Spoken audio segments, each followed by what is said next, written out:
mukhang may nauto na naman si Yayam, guys.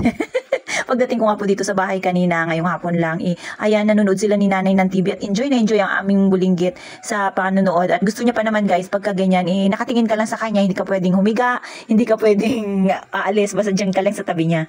Munti ko na nga po nakalimutan kanina, tumawag po kasi si nanay, yan, sabi niya po, wala na raw gata si Yayam, kaya, ayan guys, dumaan na nga po ako dito sa Drugman. Dito na nga lang po yan sa Siksikan. Yun na nga lang, guys, naubusan po ng gatas na aking hinahanap, yung S26 Gold po sana, kaya lang, ito lang po yung available, yung kulay pink, so, napamura pa ako, guys. Yan, nakatipid ako, guys, ng konti. Kaya yan na nga lang kasi nga po wala nang available ng gold. So, syempre binili ko na rin para naman may madede lang si Yayam. Baka iyakan pa tayo buong magdamag. Papunta na nga po sana ako doon sa Talipapa, guys. Nakita ko to yung mais. Ito yung hinahanap ko nakaraan pa kasi nga po yung nagdi-deliver sa bahay. Hindi na siya dumadaan. Siguro po wala siyang mga panindang mga sweet corn. Madalas po kasi gusto ko, guys, nagbabaon ako ng mga ganito pagka sa office. Ang sarap kumain ng habang nagtatrabaho ka. Kaya bumili na nga po ako. At yan, guys, dumiretso na po ako dun sa bilihan ng mga isda sa Talipapa. Makulimlim na nga po yan, guys. Mukhang babagsak na yung ulan. Pero sana iwag naman dahil nga po kauwi lang natin at hindi pa tayo tapos mamili. Maghahapon na po kasi at talagang nag-aagaw yung takip silim at hindi mo alam kung uulan o ano. Yan, guys, dito po talaga yung gusto kong bilihan, guys, ng mga isda. Alam niyo po kung bakit. Marami po kasing pagpipilian at madalas po, ayan, magaganda yung mga isda nila dito. Mukhang mga sariwa pa. Kaya gustong gusto ko mamili dito, guys. Kasi nga po, nakakatuwa dahil minsan may mga isda po natin itinda na halos pare-parehas na lang at nakikita ko nga po yung iba-iba bawal sa atin. Kaya dito po, yan, marami kang pagpipilian. May mga bawal din. Siyempre, yung hindi mo bibilihin, yung hindi bawal. Kaya yan, guys, tingnan nyo nga. Bumili na nga po niyan ako ng marami-rami dahil magpapaksiw kami ni nanay. Yung ganong mga maliliit lang. Hindi ko nga alam, guys, kung anong tawag. At bumili na rin ako niyan ng medyo malalaki para stock na rin namin ni nanay para pagka sila lang ni Yayam dun sa bahay, mayroon po siyang lulutuing sasabawan, pang sigang para sa aming bulinggit. Kahit na dalawa lang sila, hindi na sila lalabas at nakakaluto po si nanay kahit na paunti-unti lang, basta may maluto siyang may sabaw, okay na.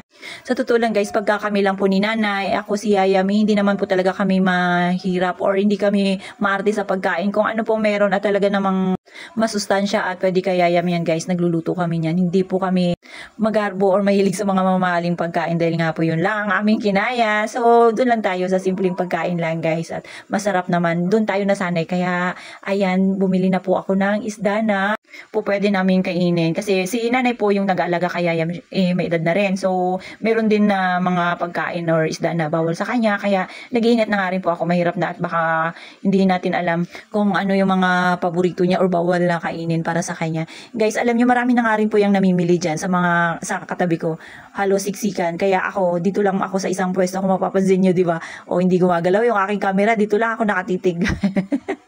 Inantay ko nga lang po yung aking mga pinamili, guys. Masarap sana mamili pagka ganito. At marami kayo sa bahay. Pwede nyo rin gawin stock, guys. Dahil madalas nauubusan po ng isda dito pagka dating na hapon na. At marami na pong namimili. Kasi may mga taga-ibang barangay na talagang dinadayo rin dito.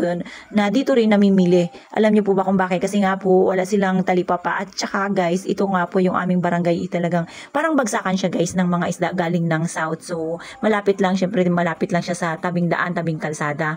After ko nga pong mamili doon ng isda, dumiretso na po ako dito sa bilihan ng mga murang, mga pangsahog, mga kagaya ng sibuyas, bawang, aluya, etc. guys. Dito po yan sa Talipapa na to. Mas malapit po ito dito sa amin daan papasok.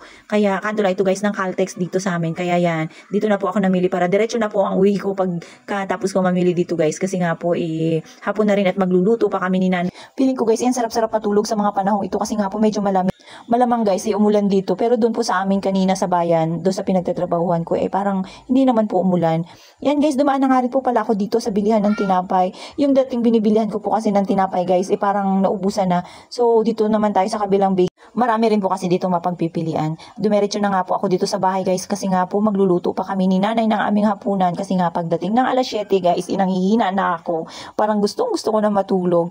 Yan, sa nanay na nga lang po yung naglinis ng isda. Hindi ko na pinaglinis sa Talipapa, guys. Kasi nga po matagal pa. Kung aantayin ko, baka abutin na ako ng ulan. Si nanay hustler naman yan sa paglilinis, alam ko. At kaya niya yan.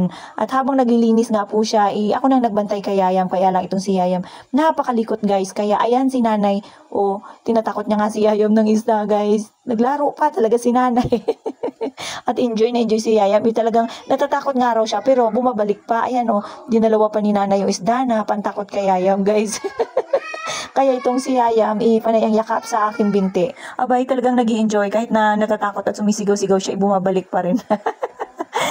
Buti na nga lang po talaga ito si nanay, mahaba ang pasensya at mahilig po siya sa bata. Talagang napakaswerte rin po namin sa mga kasambahay or sa mga taga-alaga guys. Kasi nga po, bukod sa mapagpasensya, talagang hindi po napababayaan ng bata guys. Kahit na sabihin na iiwan mo sila ditong dalawa lang, talagang tiwala ka na maayos ang baby na naalagaan niya.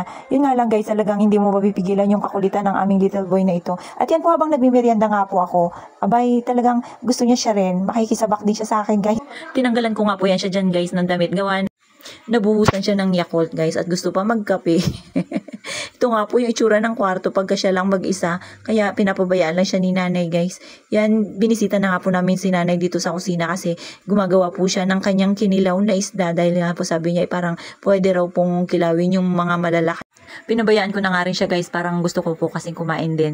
Kaya ayan, minsan na nga lang po kami kumain yan guys. Sa totoo lang, ngayon lang ako ulit nakakain yan guys. Dahil nga po madalas nung maliliit pa kami, yung tatay ko lang laging gumagawa ng ganyan kasi ginagawa niya pong pulutan.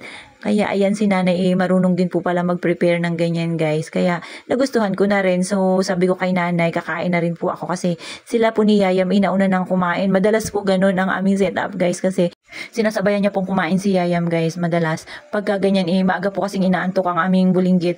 At kung minsan naman guys, nauna akong kumain para maaga kaming matulog ni Yayam. Kaya ganun lang talaga pagka kami lang dito, wala naman po kaming ibang makausap dito sa labas at walang dahilan ng aming pagpupuyat kasi po iniisip ko rin kung magpupuyat ako sasakit na naman yung aking ulo. Kaya pagka ganyan guys, pagdating ko dito sa bahay, magluluto, kakain kami ni nanay at ayan, didiretso na kami sa loob ng kwarto. Yun na nga lang po yung aming libangan ni Yayam. Talagang nagbabanding lang kami pagkagabi at sakto naman na tamang papahinga na nga lang po at pagka ganyan maaga po tayo nakakatulog guys, mga 9 o'clock pa lang itulog na.